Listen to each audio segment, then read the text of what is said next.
fucking Kieran McKinnon, and he was not kidding. And I had a list, I had a plan, and then this night started unraveling the way it did. So how you doing, motherfuckers? I feel like at this point I might be a bridge between some of the comedians you saw earlier and the comedians you'll see later, because I'm old, native Idahoan, which means I have a premium vibrator in my nightstand. Ladies, I know what you're thinking.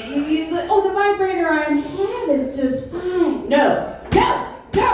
You need to be spending at least $180 on your vibrator. You gotta have 18 speeds, waterproof, fully rechargeable, and it needs to be something that you call daddy when your daddy isn't around. I'm telling you. You remember the old MasterCard commercials? You know, whatever, $3,000, but what you get, priceless. Yeah, it's the same sort of thing. But along with that, I sleep with a semi-automatic 12-gauge shotgun. I call it Idaho birth control. But people are like, why do you need something like that? Why do you need something like that? I don't need it. I'll admit it, I don't need it. When I moved into my neighborhood, it's a sweet, quiet little suburb, but then Oxycontin hit. Oxycontin. Sun goes down, it is night of the living dead in my neighborhood. Just all night, shuffling up and down the sidewalk. And when it was hot, I have an old house with the screen door. It's nice to have the door wide open. What do we do in this moment? We have the shotgun there too. Now, the pros of said shotgun is semi-automatic weapons make a very distinctive sound when you chamber that goddamn round. And I was sitting there and one of these Oxycontin zombies started shuffling up my yard. And I picked up that shotgun, and I chambered around, and I was ready to say something very dirty Harriet, like, son, you have made a bad decision. But I didn't have to, because I have never seen one of those fucking crackheads move so fast in my goddamn life. He smoked a trail across my yard that is still there. He moved so fast. So you can have both. You can have a vibrator, you can have a shotgun, and you can have kids. I have a child as well. And I had a revelation recently. So one of the things that I say often on stage is how happy I am single. Happy. And one of the things that I hold up is that I'm 52, I'm divorced, and I own what? 0 cats. Do you know what kind of a fucking achievement that is? And then I was laying on the couch with my 17-year-old daughter, stroking her, and she's like, I love you, Mom. And I was like, oh, why? She's like, because you feed me and pet me. I was like, fuck, I have a cat!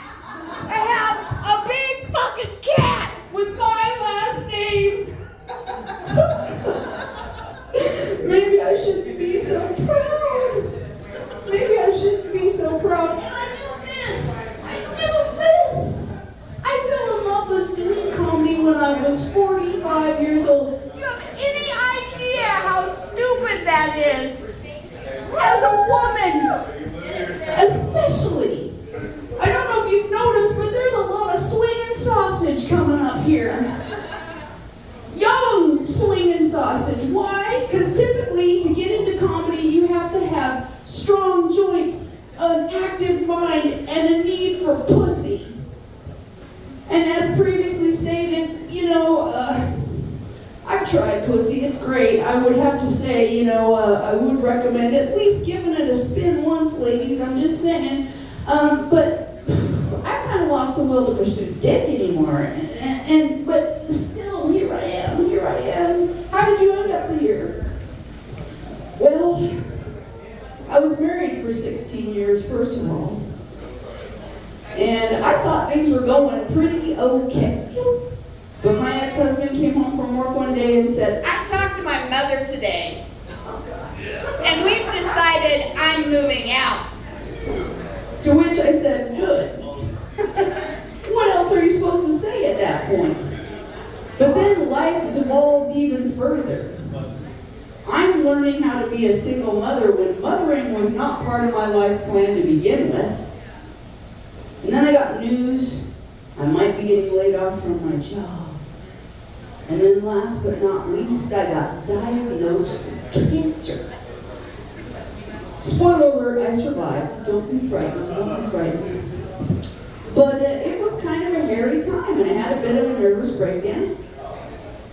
And there was a long period of time when my life was just kind of in stasis, and a friend of mine came by one day and was like, Tanya, when was the last time you... And I was like, punched somebody in the liver? And he's like, no, got a big juicy dick. I had no choice but to answer. Honestly, I said 2. He was like, days, weeks, months. Oh God, you mean years? We have good pussy going to waste. This is not acceptable. So he set me up on a date with a much younger man. I was full of anxiety. What do we do? What do we do? I had very dry skin. When I was getting ready, I knew what the mission was. It was to fuck. But Vaseline intensive care doesn't taste good. So what do we do? Option 2. Option 2. I go to the kitchen. Sesame oil. Really expensive. Butter flavored Crisco. A little spicy for our first date. Coconut oil. That's what we'll go with. Coconut oil all over. And then I sat on the couch and waited. And he knocked on the door. And I'd like to say I said something smooth like, come here often, but I'm pretty sure I went, hi. And I have no game anymore at this point. We're just sitting on the couch talking. I'm not sure who said what and how it happened, but the next thing I knew, you play with magnets when you're a kid and they repel, and then all of a sudden you flip them around and we were making out to save the fucking boats or beat the band is what I meant to say. To beat the band! And I towed him to the bedroom like something I found broke down by the side of the road, and we commenced doing things, and he started breathing in a way that made me think things were ending when I wasn't aware that they'd really started.